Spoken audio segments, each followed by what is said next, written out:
Hey, everybody, welcome to the Agency Operators Podcast. Today I'm joined by Ben Koch of Accrumi. How you doing, Ben?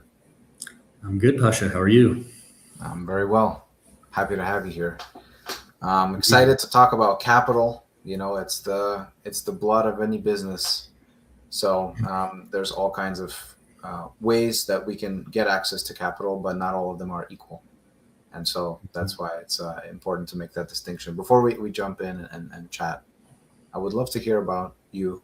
I know you and your brother run this business, and I'm just curious how you got into this world, how you got into the space of hmm finance, specifically for e-commerce. Yeah. So probably, I guess in 2018. So I don't know how long ago that was. 6, 7, maybe 8 years now.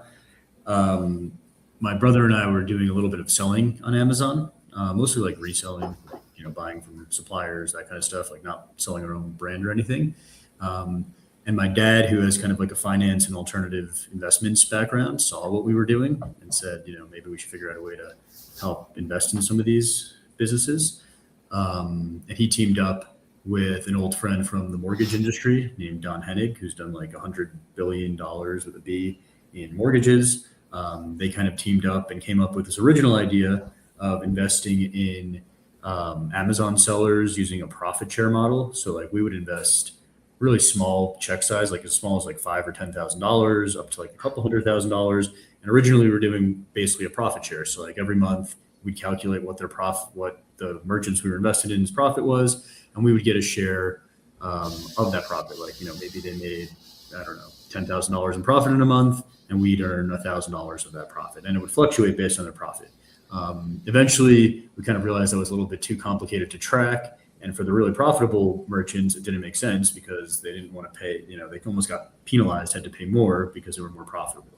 So we changed our model around a little over a year ago to really just attract and try to invest in the best e-commerce businesses out there, and basically just give them really simple, low APRs. So like real APRs, not like all kinds of complicated formulas that are like hidden, um, you know, seem like 10% and then end up being 100% when you actually do the math. Just straight up APRs, and trying to invest really between 100,000 and 5 million in the best merchants. And for the best businesses, like we'll basically beat any other terms out there, because for us, we just want to put money out in people who will protect our investment and keep it safe. And in exchange for that, we'll give you a great term. We'll, low rate. We'll let you. A lot of the merchants we invest in, we don't require them to make payments. We just monitor what's happening in their business, and they can just keep rolling over everything. So we're not like these other guys out there who are sucking money out of your business every day or every week or every month.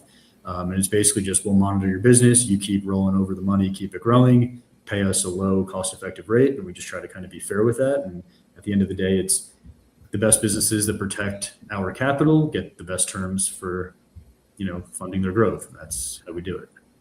Awesome. And so, is there some kind of collateral that you people put up, like they have to put up inventory in order for you to Mhm. have some contractual security? Yeah, so we have them. They connect us to like their Amazon account, and we look at if they're on Shopify. We look at their Shopify sales, or if they're on TikTok Shop, we look at all that, and then also what their inventory is, their receivables, and we basically are going to be like a first position secured lien on all the assets of the business. And we look at what they paid for their inventory, what their historical financials look like, what their balance sheet looks like. Um, so we do require their us to be basically the first position in most cases. And the reason is, that's how we keep our investment safe. But and we monitor it in real time, right? Because we have their data feeds from Amazon, for example. We know that that we're properly collateralized, and that's why we can also make it so they don't have to make payments, because we know, this is the collateral that we have. Sales are going well. They don't need to pay us anything. Let them keep running with it, basically. And you guys file a UCC lien when you Mhm. start working with somebody, so that way Yep. everything's formalized. And Mhm. yeah, that's great. I mean, I think that's a very fair way, and I love that it's a straight APR. I mean, so I've had that experience as a seller where you don't really understand what's going on, especially because sometimes they don't talk even about percentages. It's simply just like a numbers based thing, where like Yeah. we'll collect every 2 weeks, and then we'll give you more every month. And hmm so there's like this cycle of giving and taking, but it's always changing, and then you're always asking for changes, and it hmm becomes so messy. And at the end, it's like even your accountant is like, what's the actual rate here? And Yeah. nobody really knows because it's Mhm. like they're giving and taking. So having things clear is just Mhm. comfort. Yeah, and that's something like it's surprising too how many even like sophisticated operators who are running like 10 or 20 million dollar revenue businesses, they basically get I don't know if tricks the right word, but I guess at the end of the day, they sign the docs, but they don't maybe fully understand what they're signing. So they'll sign an agreement for, it'll say a $10,000 fixed fee for whatever their, the loan that they're getting. Let's say it's $100,000 and they think, oh, it's a 10% loan. And like, they'll even tell us like, I have a 10% loan right now.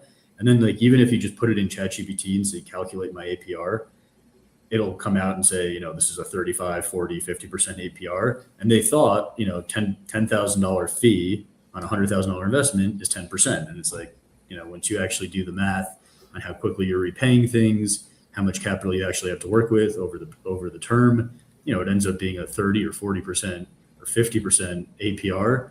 And you think it's 10, you think it's a 10%, and then you're making all these payments. And it gets, you're refinancing, taking it, they're giving you more money, but you're paying back the other money with that money. And then it all of a sudden just gets so complicated and confusing that like nobody has any, like, I don't even know if they have any, the person lending you the money in those cases knows what you're paying them. They just know it's a lot and it's a great deal for them. Well, it's a bit of a trap. Like you said, you're signing something where the term is not a year. So if you have a shorter term, then you're not calculating the percentage properly. Mm-hmm. So it's APR. A stands for annual. So if it's not annual, then it's not a correct APR calculation. And so the trap is like I found myself in this position before, and you basically get to a place where because your repayments are so aggressive, you need more money in order to grow the business. And so they're right there waiting for you to give you that money for like a roll forward, right? And so you can't wait to take that money in order to finally have the cash. But then again, you're aggressively paying back. So there's this feeling of like you're in this peaks and valleys game, right? Yeah. You never actually are able to have that steady growth, even though it seems like you have this lump sum. But by the time you're getting that lump sum in your hands, you already know where it's going. So that it's it's like a never ending. You basically get stuck in the, like it's almost like a downward spiral. It's like you keep pulling out more money, pulling down more money from the lender, tacking another fee on top of that one. In 2 months, basically all that money went to repay them based on your revenue. Now you're back where now you need more money from them. And it's just like a constant cycle, and it just keeps getting worse and worse because every time you do that, you're adding another fee on top of it. So like, that could take even the original loan that's going to have a 30% APR. And then when you refinance it, 4 times throughout the year just to stay afloat, now it's 100% APR. And, that's kind of, that's sort of part of their model. And that is, that's the only financing that's available to some people, right? If you're a pretty new seller, if you're not profitable, if you're like having a bunch of issues, that might be your only option. So it's not like it's just not appropriate if you're a multi-million-dollar seller who's really trying to grow your business. Like you shouldn't be using that like last resort type of funding because it can take a healthy business and in 6 months turn you into some, an upside down balance sheet and really struggling. And a lot of people just don't even know what they're getting into when they sign those type of agreements. And that's really what we try to kind of, help people avoid. And unfortunately, there's a lot of people we run into who did that and ended up in that downward spiral for 6 or 12 or 24 months. And it's almost like, at that point, we can't even really help them because they owe so much money and their business, now they're having issues paying suppliers. Now they owe their suppliers money, and it just kind of starts to snowball. And it's even difficult for us, even with the best terms, to be able to help them get out of it at that point. It's really kind of unfortunate, to see multi-million-dollar Amazon business that was healthy 12 months or a year or 2 years ago, now, upside down and really struggling when there's a lot of other things that Amazon sellers and e-commerce businesses have to worry about, and worrying about, your lender basically, squeezing all the cash out of your business and destroying your business essentially it's unfortunate to see that be the thing that takes a healthy business down.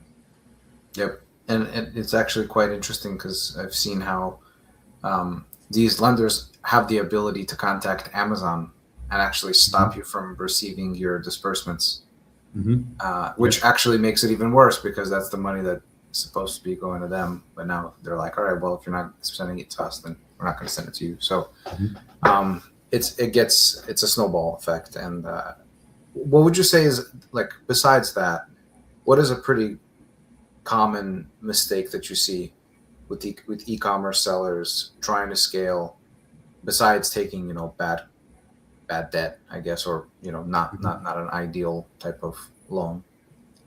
So I think a few things not funding related.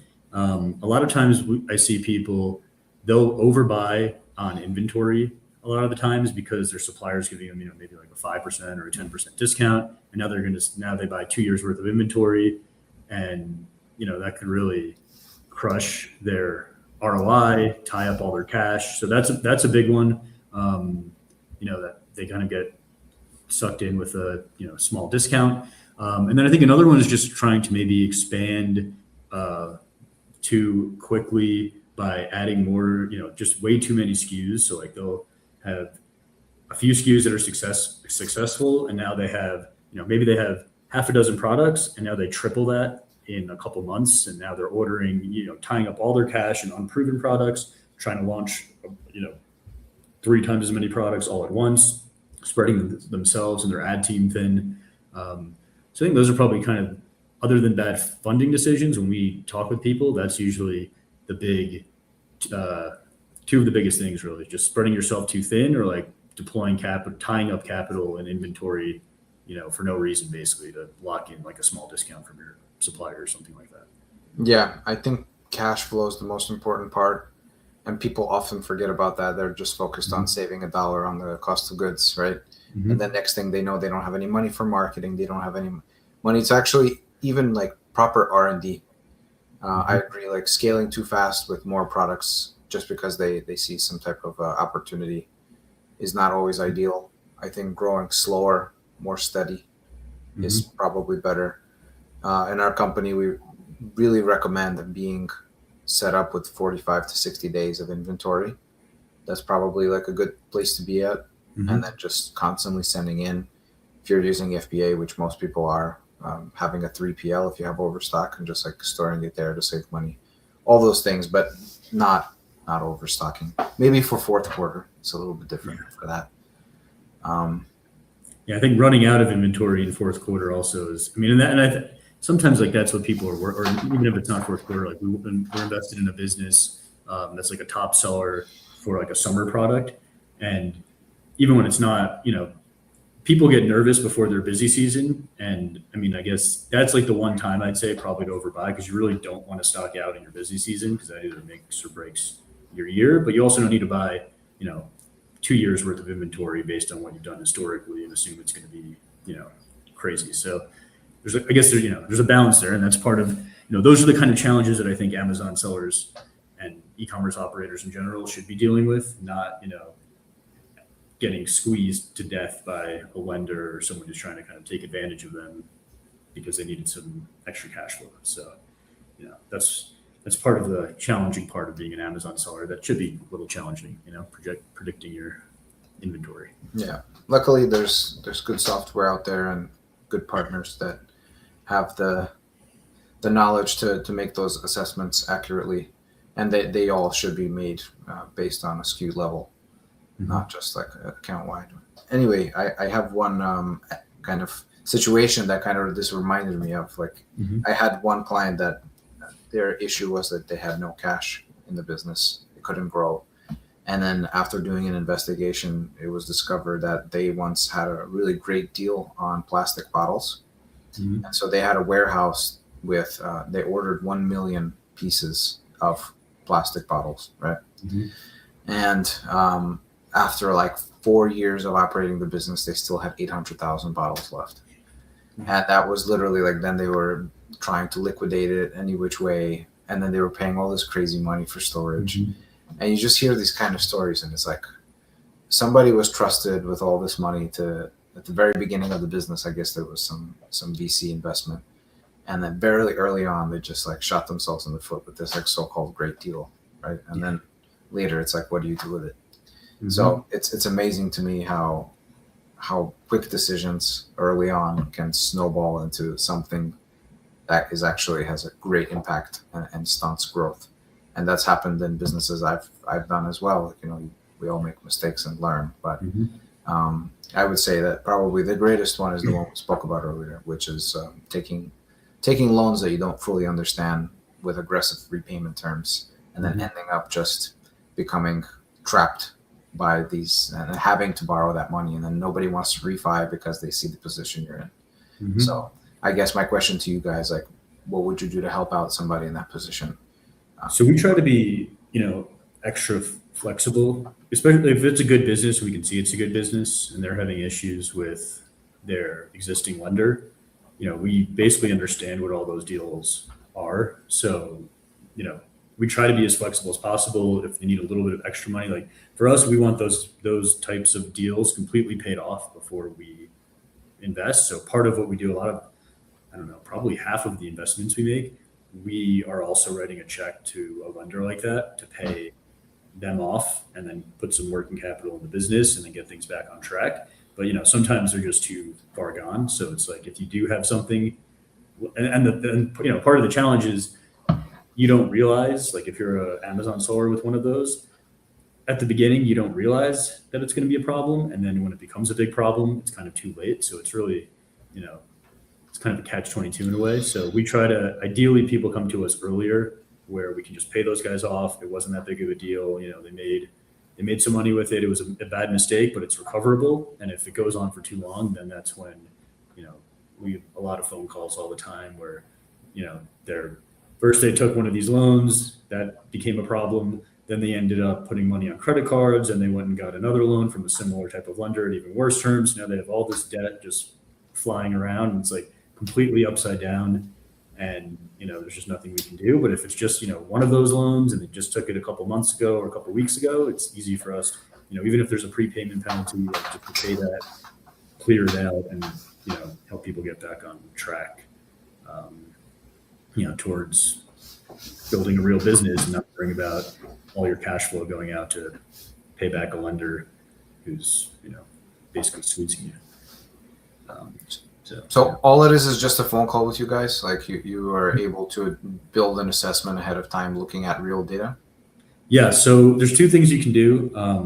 You could just schedule a phone call with us. What we'd prefer is if you go to app.accrumi.com, you can fill out a few questions about your business, connect us to your Amazon store so we can pull the data. And then once we get on a phone call, we can basically tell you like if we can help you or not. We also say, if you're coming to a call with us and you either have an offer for funding or you already took funding, bring those actual loan documents to the call. Like we can look at it right there and tell you if we can beat it or not. Probably if it's a company that we want to invest in, 99% of the time, we can basically beat the terms. So a lower rate, a longer term, and much lower payback, monthly payback. So, that's really basically the process. And then we'll ask more questions, want to understand the financials, understand your growth model, like what you're actually trying to accomplish with the funds, things like that. But yeah, it's really just, and you don't have to provide the info first. We could have a call first. And then if you think it makes sense, we can provide the, connect to your store later. Doesn't really matter to us.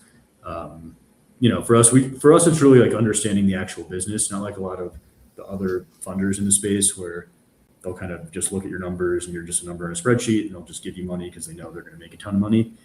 For us, we want to invest in good growing businesses, ideally with like interesting and unique products and a good story and brand behind it.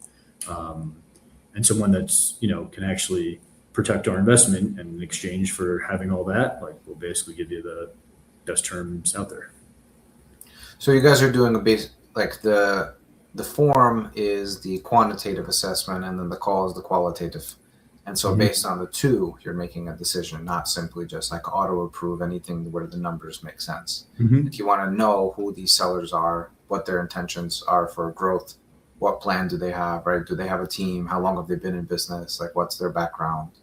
Because I see it like the way you guys are looking at it, like you're basically buying into a brand, right? So you're establishing a trust relationship. So yeah, so like what we we've had people where the numbers look great and the story just like makes no sense, and like they just started and like everything they're saying they're going to do with the money is like completely illogical from our perspective. Maybe it makes sense, but it doesn't make sense to us.